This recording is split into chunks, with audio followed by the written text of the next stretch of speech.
Hello विद्यार्थी मित्रांनो, आज आपल्याला इयत्ता 12वी कॉमर्समधील बुक किपिंग अँड अकाउंटन्सी जो सेकंड चॅप्टर आहे accounts of not for profit concern, त्याच्यातील इलस्ट्रेशन नंबर 1, 2, 3, 4 एकूण 4 असे आपल्याला जे काही प्रॉब्लेम आहे, बेसिक प्रॉब्लेम आहे, याला प्रॉब्लेम नाही म्हणता येणार, याला ज्या काही आपल्या प्रॉब्लेममध्ये येणाऱ्या ज्या काही ॲडजस्टमेंट आहेत त्या ॲडजस्टमेंट कशा पद्धतीने असतात, म्हणजे या ठिकाणी प्रॉब्लेम सॉल्व्ह करण्याच्या अगोदर त्याच्या ज्या काहीतरी बेसिक अशा ज्या काही ॲडजस्टमेंट आहेत त्या ॲडजस्टमेंट कशा सॉल्व्ह करायच्या ते या ठिकाणी 1, 2, 3, 4 या 4 जे काही प्रॉब्लेम आहेत त्या प्रॉब्लेममध्ये फक्त आणि फक्त ॲडजस्टमेंट सॉल्व्ह करून दाखवलेले आहेत.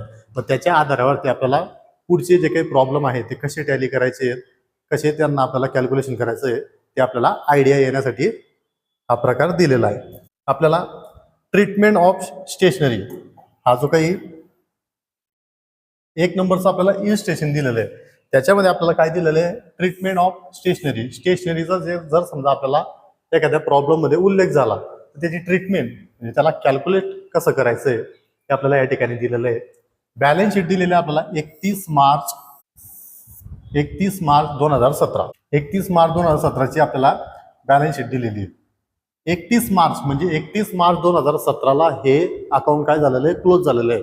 मग हे सुरू कधी झालं असेल तर हे सुरू झालं असेल 1 एप्रिल 2016 टू 31 मार्च 2017 म्हणजे हे वर्ष कोणतं झालं, 2016-17. म्हणजेच काय, आपल्याला 2016 आणि 17च्या बॅलन्स शीटचं स्टॉक दिलेला आपल्याला. हा स्टॉक कोणता आहे, हा आहे closing stock. Closing stock. Okay. पुढे आपल्याला दिलेलं आहे receipt and payment account for the year ended 31 मार्च 2018. आपल्याला या सेकंड चॅप्टर मधील प्रॉब्लेम सॉल्व्ह करत असताना रिसिप्ट अँड पेमेंट अकाउंटची ही जी काही डेट आपल्याला दिलेली असते ही आपली महत्वाची असते. या डेटवरनं आपल्याला कळतं की आपलं करंट इयर काय आहे. 31 मार्च 2018ला आपल्याला काय दिलेलं आहे, रिसिप्ट अँड पेमेंट अकाउंट दिलेलं आहे. म्हणजे वर्ष क्लोज होतोय. हे सुरू कधी झालं असेल तर हे सुरू झालं असेल 1 एप्रिल 2017. 1 एप्रिल 2017 ते 31 मार्च 2018 म्हणजे हे वर्ष आलं 2017-18. म्हणजे या डेटवरून आपल्याला कळतंय आपलं करंट इयर काय आहे, 2017-18. तर आपलं लास्ट इयर ज्याला आपण प्रिव्हियस इयर म्हणतो, मागचं वर्ष हे कोणतं आहे, 2016-17. 2016-17 हे मागचं वर्ष आहे. 2017-18 हे काय आपलं करंट इयर आहे. करंट इयरचं आपलं रिसिप्ट साईडला दिलेलं आहे स्टेशनरी परचेस. जुनी जे काही स्टेशनरी होती ती आपल्याला क्लोजिंगला दिलेली होती, परत नवीन परचेस केलेली आहे. मागच्या वर्षी हा जो काही स्टॉक आहे 800 रुपयाचा उरलेला होता, यावर्षी परत 7,000 रुपयाचा परचेस केलेला आहे. पुढे आपल्याला ऍडजस्टमेंट दिलेले आहे. या ठिकाणी सुद्धा जे काही आपलं फर्स्ट चॅप्टर आपण पाहिलं त्याचे जसे ऍडजस्टमेंटचे 2 इफेक्ट येत असतात, सेम त्याच पद्धतीने याचे सुद्धा आपल्याला 2 इफेक्ट करावे लागत असतात. फर्स्ट ऍडजस्टमेंट दिलेली आहे ₹1500 इज आउटस्टँडिंग. आउटस्टँडिंग काय करतात, ऍड करतात. Outstanding for stationery bill. जे काही स्टेशनरीचं बिल आहे ते आपल्याला आउटस्टँडिंग दिलेलं आहे. या स्टॉक ऑफ स्टेशनरीवरती 1 star. Stock of stationery on 31 मार्च 2018. 31 मार्च 2018चा जो काही आपल्याला स्टॉक दिलेला आहे स्टेशनरीचा तो किती आहे, 1300. 1300. 31 मार्च 2018 म्हणजे ही कोणता स्टॉक झाला, हा झाला क्लोजिंग स्टॉक. Closing stock. बघा, मागच्या वर्षाच्या क्लोजिंगला आपण ओपनिंग म्हणतो. कधी ओपनिंग म्हणतो, 2017-18च्या अकाउंटमध्ये. म्हणजे मागच्या वर्षाचं क्लोजिंग या वर्षाचं काय असतं, ओपनिंग.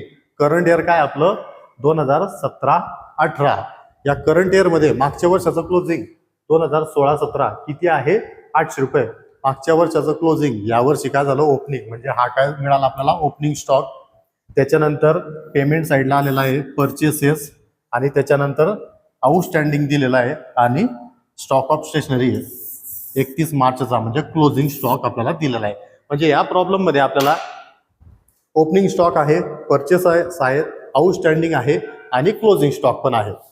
पुढे एवढीच आपल्याला इन्फॉर्मेशन दिलेली आहे आणि खाली प्रॉब्लेम सॉल्व्ह करून दाखवलेला आहे.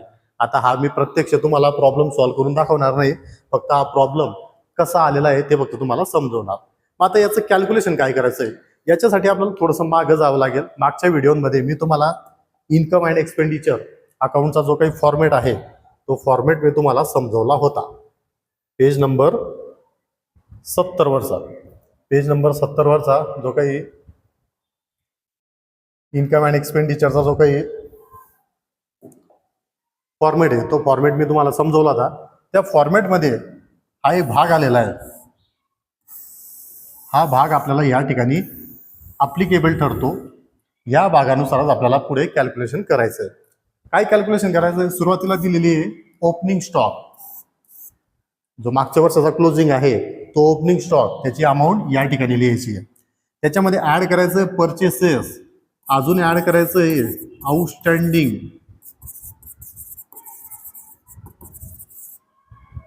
आणि त्याच्यामधनं काय करायचं आहे, लेस करायचं आहे क्लोजिंग. ओपनिंग स्टॉक त्याच्यामध्ये ऍड करायचं आहे परचेसेस, त्याच्यामध्ये ऍड करायचं आहे आउटस्टँडिंग आणि लेस करायचं आहे क्लोजिंग स्टॉक, आणि त्याच्या माध्यमातून आपल्याला प्रॉब्लेम सॉल्व्ह करायचा आहे. या ठिकाणी प्रॉब्लेम सॉल्व्ह करून दाखवलेला आहे. प्रॉब्लेम म्हणजे ही ऍडजस्टमेंट, याचं कॅल्क्युलेशन कसं करायचं आपल्याला ते आपल्याला या ठिकाणी सॉल्व्ह करून दाखवलेलं आहे. स्टॉक ऑफ स्टेशनरी ॲज 1/4/2017, 1/4/2017 म्हणजेच काय झालं, ही 2017-18ची ओपनिंगची तारीख दिलेली आहे. स्टॉकची अमाऊंट दिलेली 800 रुपये. कुठून घेतली, ही जुनी अमाऊंट,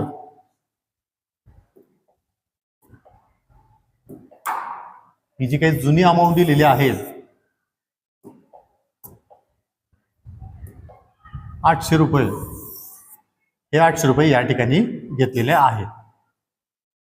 त्याच्यानंतर पुढे काय करायचं आहे, ऍड परचेसेस, परचेसेसची अमाऊंट या ठिकाणी दिलेली आपल्याला 7000 रुपये, ही 7000 रुपये अमाऊंट घेतलेली आहे. त्याच्यानंतर ऍड काय करतात, अजून परत आउटस्टँडिंग ऍड करतात. ऍड आउटस्टँडिंग किती आहे, 1500 रुपये, 1500 रुपये या ठिकाणी ऍड केले. तिघांची टोटल 9300 रुपये. या टोटल मधनं लेस काय करायचंय, सेकंड ऍडजस्टमेंट आपला क्लोजिंग स्टॉक किती रुपये, 1300 रुपयाचा, लेस क्लोजिंग स्टॉक 1300 रुपये, 9300 मायनस 1300 अमाऊंट वजा बाकी खाली 8000 रुपये, आणि त्याला नाव द्यायचं आहे stationery consume during the year. म्हणजे या ठिकाणी आपल्याला जर प्रॉब्लेम मध्ये ओपनिंग डेट दिलेली असेल, मग ते स्टेशनरीची असेल, ती ड्रग्सची असेल, औषधींची असेल, ती आपल्याला स्पोर्ट मटेरियल असेल. ज्या ज्या वेळेस ओपनिंग, त्याच्यानंतर क्लोजिंग, परचेसेस, आउटस्टँडिंग आपल्याला दिले असेल त्यावेळेस त्याचं कॅल्क्युलेशन ते कसं सॉल्व्ह करायचं आहे, या पद्धतीने सॉल्व्ह करायचं आहे. आता या ठिकाणी प्रॉब्लेम दिलेला होता, उत्तर पण दिलेलं होतं, म्हणून मी या ठिकाणी फक्त तुम्हाला समजून दिलेलं आहे. तुम्ही मात्र काय करायचं आहे, हा व्हिडिओ बघत असताना स्वतः नोटबुक घ्यायचंय आणि नोटबुकवरती ते स्टेप बाय स्टेप लिहून घ्यायचंय, तेव्हा ते तुम्हाला कळणार. हा झाला आपला पहिला प्रॉब्लेम. सेकंड नंबरचा प्रॉब्लेम आपल्याला दिलेला आहे, for considering adjustment relating to subscription only. Subscription म्हणजेच काय, वर्गणी. संस्थेचे जे काही सदस्य असतात ते दरवर्षी काय करत असतात, वर्गणी जमा करत असतात.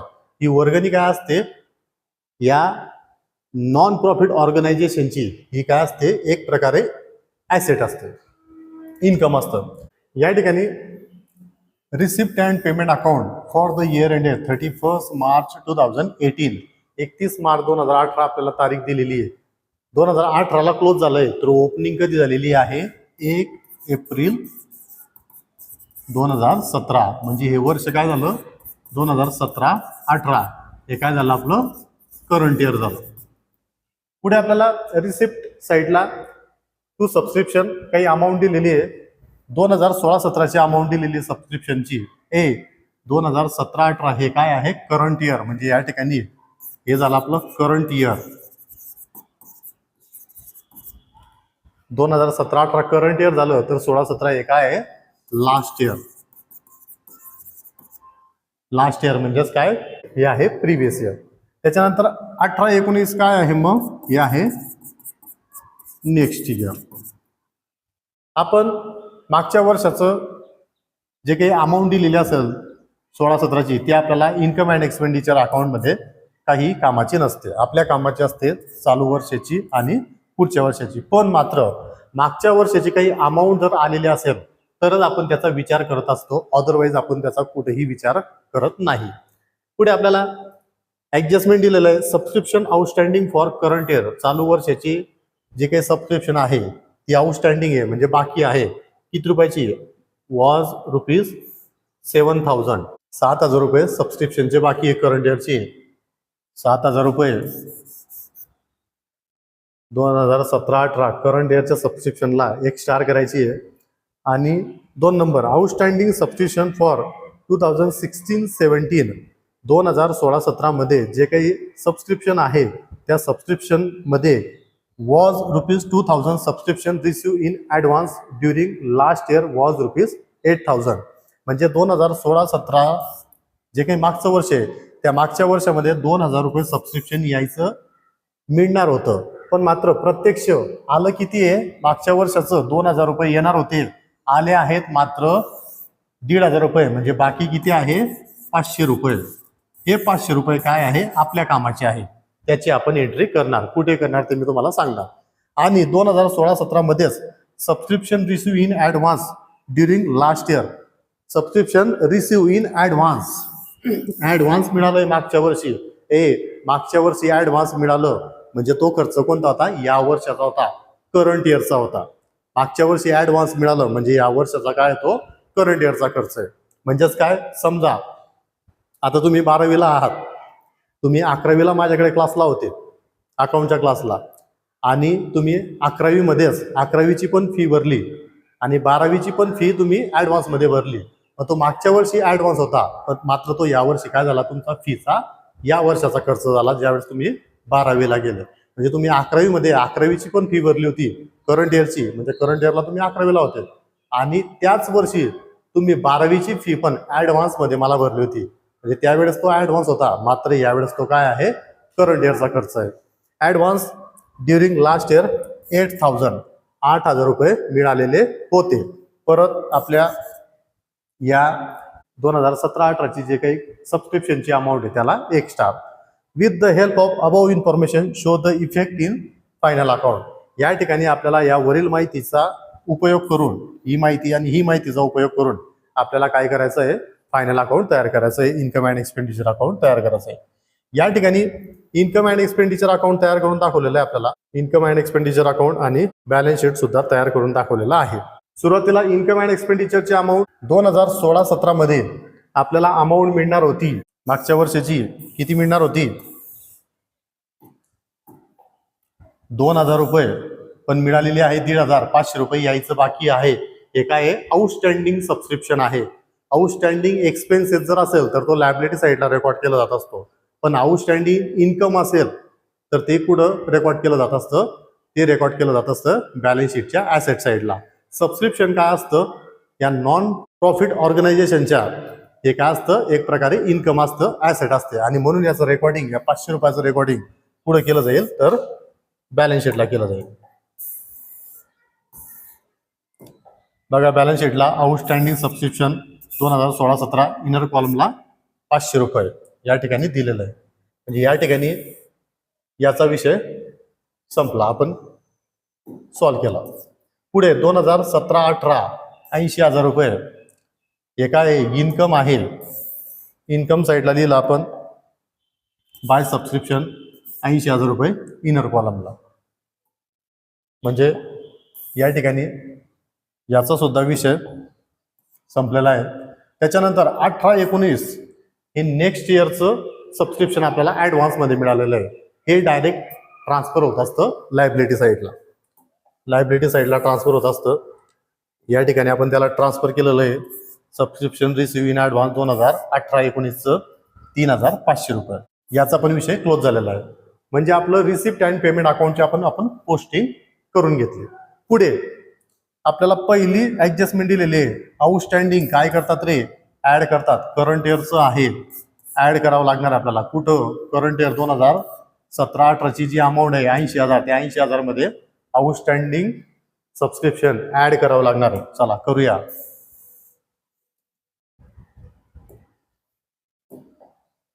बघा सबस्क्रिप्शन 80,000 ऍड आउटस्टँडिंग सबस्क्रिप्शन 7,000 रुपये. याचा सेकंड इफेक्ट हे आउटस्टँडिंग सबस्क्रिप्शन आहे, इन्कम आहे हे. याला आपल्याला लायबिलिटी साईडला याचा सेकंड इफेक्ट येणार नाही. याचा सेकंड इफेक्ट कुठे येणार? ऍसेट साईडला. कारण का? हे इन्कम आहे, इन्कम आहे म्हणून याचा सेकंड इफेक्ट 7,000 रुपयाचा पुढे येणार, ऍसेट साईडला येणार. या ठिकाणी ऍसेट साईडला 2016-17च्या खाली 17-18 अमाऊंट इनर कॉलमला 7,000, दोघांची टोटल बाहेर 7,500 रुपये. त्याच्यानंतर पुढे आउटस्टँडिंग सबस्क्रिप्शन 2016-17, मागच्या 16-17 मध्ये 2,000 मिळणार होते पण मिळाले 1,500 रुपये बाकी आहे.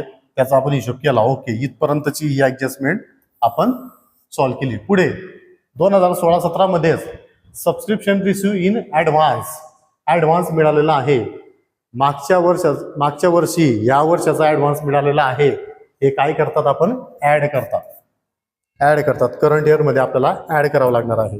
करंट इयर मध्ये या ठिकाणी इन्कम साईडला बाय सबस्क्रिप्शन, याच्या खाली add subscription receive in advance in last year 8,000 रुपये, तिघांची टोटल बाहेर 95,000 रुपये. म्हणजे आपल्याला सबस्क्रिप्शनचं जर उदाहरण आलं त्याचं कॅल्क्युलेशन कसं करायचंय ते आपल्याला या ऍडजस्टमेंटच्या माध्यमातून पाहायला मिळतं.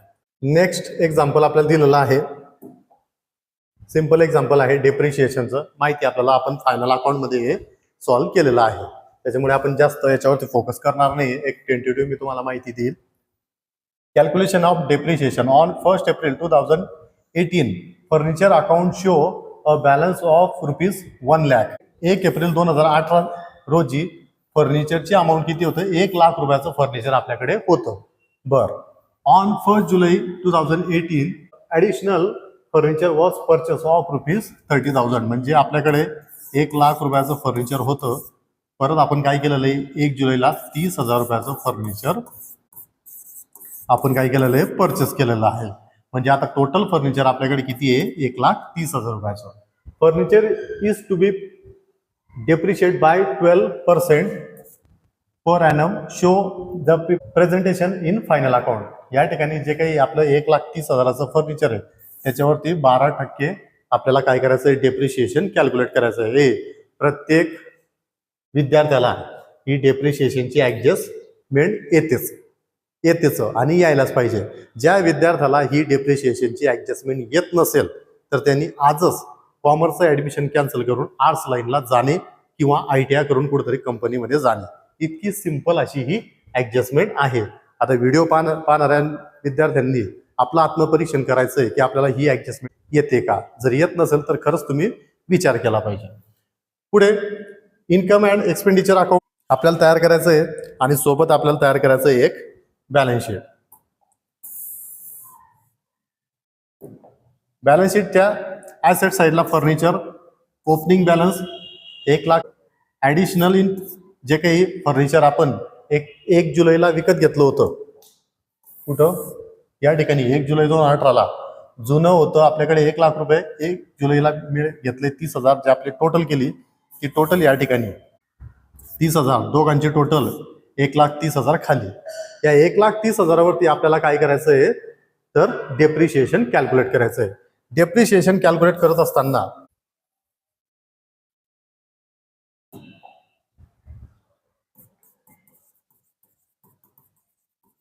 फर्निचरची अमाऊंट टोटल आहे 1,30,000.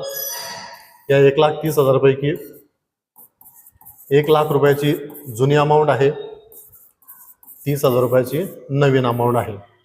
या 1 लाखावरती 12% जर का कॅल्क्युलेट केलं तर अमाऊंट येईल 12,000 रुपये. या 30,000वरती 12% जर आपण कॅल्क्युलेट केलं किती महिन्यासाठी? कधी हे परचेस केलेलं आहे? 1 जुलै ते 31 मार्च. जुलै, ऑगस्ट, सप्टेंबर, ऑक्टोबर, नोव्हेंबर, डिसेंबर, जानेवारी, फेब्रुवारी, मार्च 9 महिने, या ठिकाणी 9 महिने भागीला 12, एका वर्षामध्ये 12 महिने असतात, त्या 12 महिन्यातून 9 महिन्याचं आपल्याला फक्त डेप्रिशिएशन कॅल्क्युलेट करायचं आहे. मग 12 कॅन्सल, 0 कॅन्सल, अमाऊंट उरलेली आहे 300 गुणिला 9, 9 त्रिक 27, म्हणजे या ठिकाणी 30,000 रुपयाचं जे नवीन फर्निचर आहे त्याच्यावरती आहे 2700 रुपये. दोघांची टोटल 12,000 आणि 2,700, अमाऊंट येईल 14,700 रुपये. 14,700 रुपये एवढं टोटल या 1,30,000च्या अमाऊंटवरती डेप्रिशिएशन येणार. अशा पद्धतीच्या ज्या काही ॲडजस्टमेंट आहेत, आपण जे काही इयत्ता 11वी मध्ये फायनल अकाउंट असेल किंवा आपलं first chapter introduction to partnership and partnership final account याच वर्षी या ॲडजस्टमेंट मी बऱ्याच वेळा सॉल्व्ह करून दाखवलेल्या आहेत. तुम्हाला याचे कॅल्क्युलेशन यायला पाहिजे. फर्निचर आहे 1,30,000 रुपयाचं, त्याच्यावरती डेप्रिशिएशन कॅल्क्युलेट केलं. डेप्रिशिएशनमुळे काय होत असतं, ॲसेटची अमाऊंट कमी होत असते, लेस करायचं ॲसेटमधनं. किती अमाऊंट, 14,700 रुपये. ॲसेट साईडला लेस 12% डेप्रिशिएशन, 1,30,000 मायनस 14,700, अमाऊंट बाहेर 1,15,300. याचा सेकंड इफेक्ट हा झाला फर्स्ट इफेक्ट. सेकंड इफेक्ट, ॲसेटची अमाऊंट कमी झाली, नुकसान झालं. आपलं नुकसान झालं. एक्सपेंडिचर साईडला डेप्रिशिएशन ऑन फर्निचर 14,700 रुपये.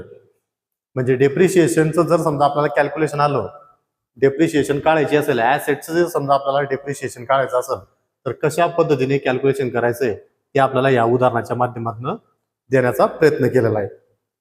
याचा स्क्रीनशॉट घ्यायचा असेल तर घेऊ शकता. हेच कॅल्क्युलेशन या ठिकाणी पुस्तकामध्ये सॉल्व्ह करून दाखवलेलं आहे.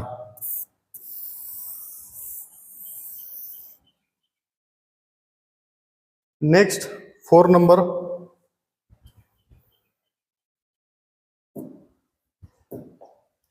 Outstanding expenses and prepaid expenses of the current year and previous year.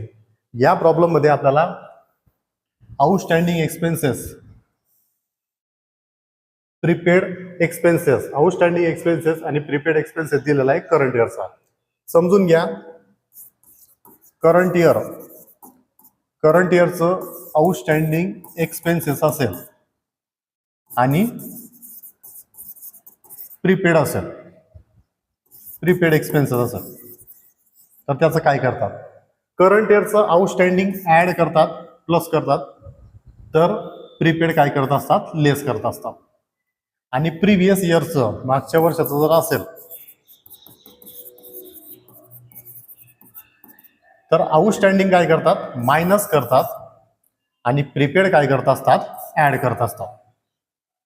बघा, करंट इयरचं आउटस्टँडिंग असेल तर ऍड करतात, प्रीपेड काय करतात, लेस करतात. पण प्रिव्हियस इयरचं, मागच्या वर्षाचं असेल तर आउटस्टँडिंग लेस करतात आणि प्रीपेड काय करत असतात, ऍड करत असतात.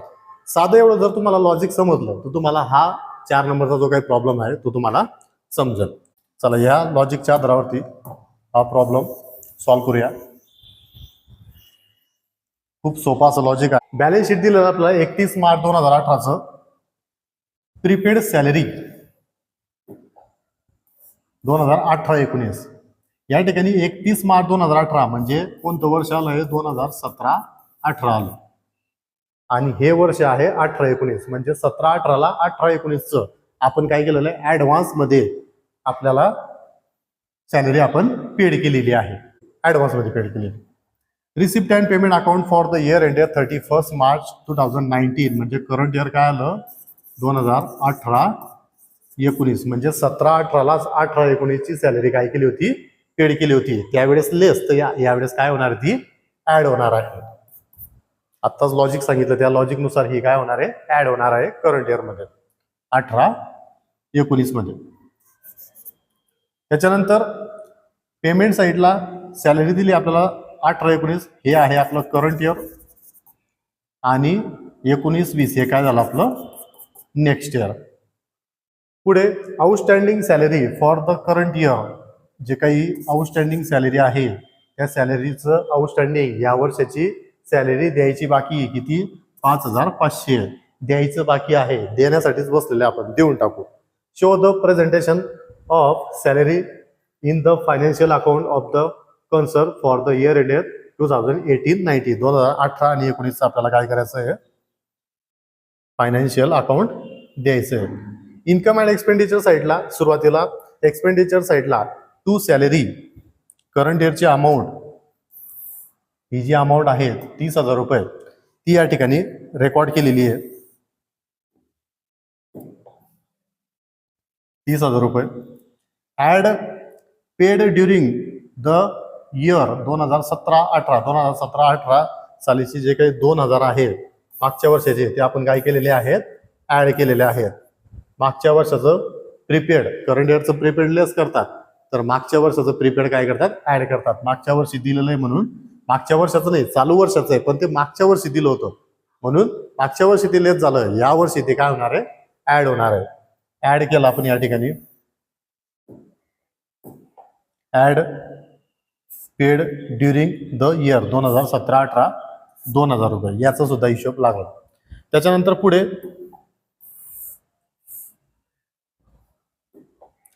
याचा विषय आपण संपवला.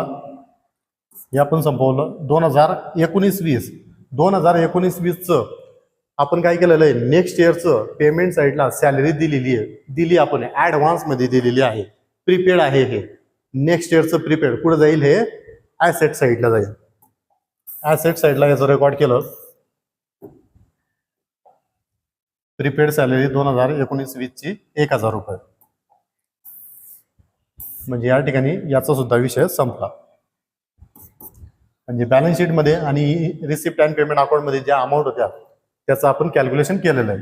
ऍडजस्टमेंट आपल्याला एकच दिलेली आहे आउटस्टँडिंग सॅलरी करंट इयरची. करंट इयरचं आउटस्टँडिंग काय करतात ऍड करतात.